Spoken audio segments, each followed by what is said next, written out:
बाप रे बा, ये तो बहुत जोर की बारिश आ गई। अब लगता है मैं अपने खेत में काम भी नहीं कर पाऊंगा। लेकिन मैं कुछ देर प्रतीक्षा कर लेता हूँ, हो सकता है कि बारिश थम जाए।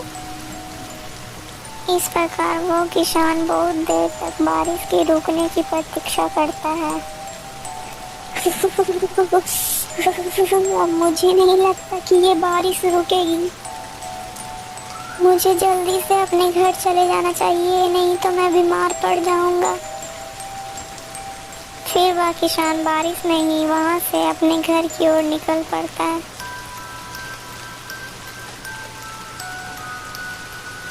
ओम ओम ओम। अरे ये आवाज़ें कैसी? मुझे लगता है ये आवाज़ गुफा से आ रही है। मुझे चलकर देखना चाहिए। तभी किसान छिप कर आवाज़ें सुनने लगता है। तभी गुफा से एक तेज रोशनी निकलती है। अरे ये प्रकाश कैसा? मुझे लगता है गुफा के अंदर कुछ ना कुछ तो जरूर है। चलो चलकर देखता हूँ।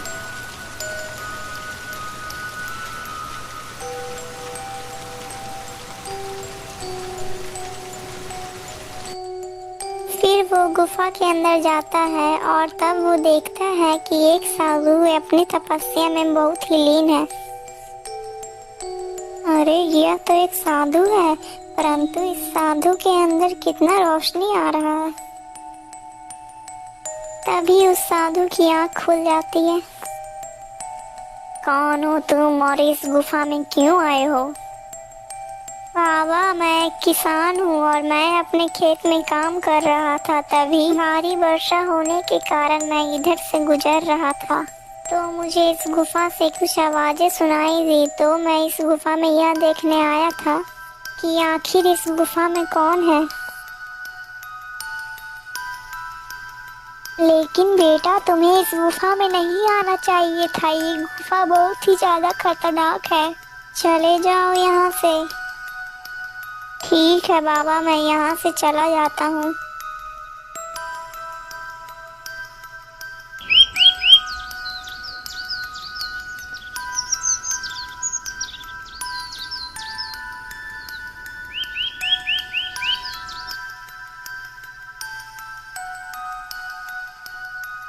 अरे वैद्य जी, आखिर ये क्या बीमारी है? महाराज को 2 महीने हो गए हैं इस बीमारी से ग्रसित हुए, परंतु आप लोग इन्हें स्वस्थ नहीं कर पा रहे हैं।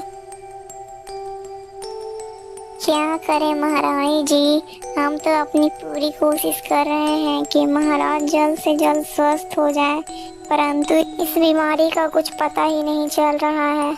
मुझे लगता है ये कोई नया बीमारी है।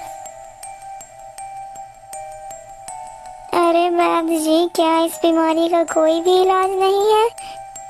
तो क्या महाराज इस बीमारी से कभी भी ठीक नहीं हो पाएंगे क्या?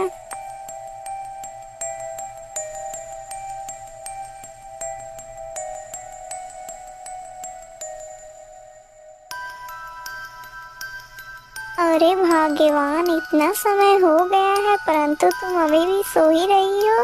अरे चलो अब उठ जाओ, अब सुबह भी हो गई है। अरे भाग्यवान, तुम्हें तो बहुत ही तेज बुखार है और ये तुम्हारी आंखों को क्या हो गया है? तुम्हारी आंखें तो पीली हो गई है। अरे संगीता, तुम घबराओ मत, मैं अभी जाता हूँ और वैद्य जी को बुला कर लेकर आता हूँ।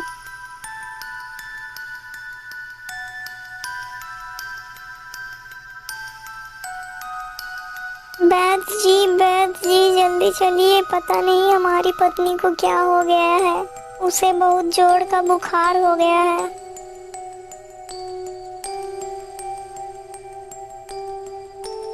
अरे ये क्या? ये तो वही बीमारी है जो राजा को भी है।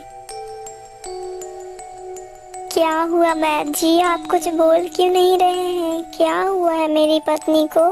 कौन सी बीमारी है वैद्य जी? कुछ तो बताइए वैद्य जी।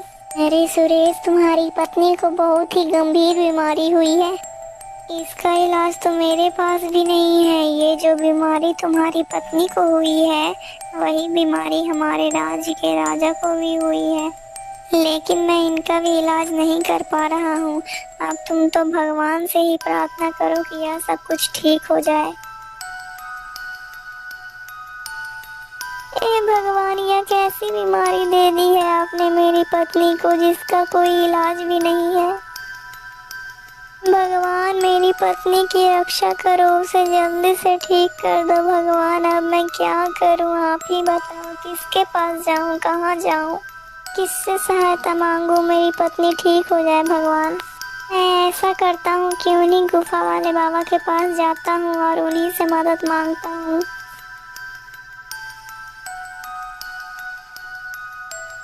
बाबा, मेरी मदद करो बाबा, आंखें खोलो बाबा, मेरी मदद करो बाबा।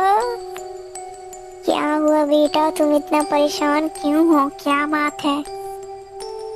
बाबा, मेरी सहायता करो बाबा, मेरी पत्नी को बचा लो बाबा। लेकिन बेटा, क्या हुआ है तुम्हारी पत्नी को? बाबा, मेरी पत्नी एक बहुत ही ज्यादा गंभीर बीमारी से ग्रसित हो गई है, जिस बीमारी का वैद्य के पास भी कोई इलाज नहीं है बाबा। अब आप ही मेरी मदद कर सकते हैं बाबा। फिर साधु ध्यान लगाकर देखता है। दोस्तों, यह वीडियो यहीं तक थी। इसका पार्ट 2 देखने के लिए हमारे चैनल में जरूर आइएगा। और अगर हमारी वीडियो अच्छी लगी तो प्लीज़ हमारी वीडियो को लाइक करके चैनल को सब्सक्राइब कर दीजिएगा।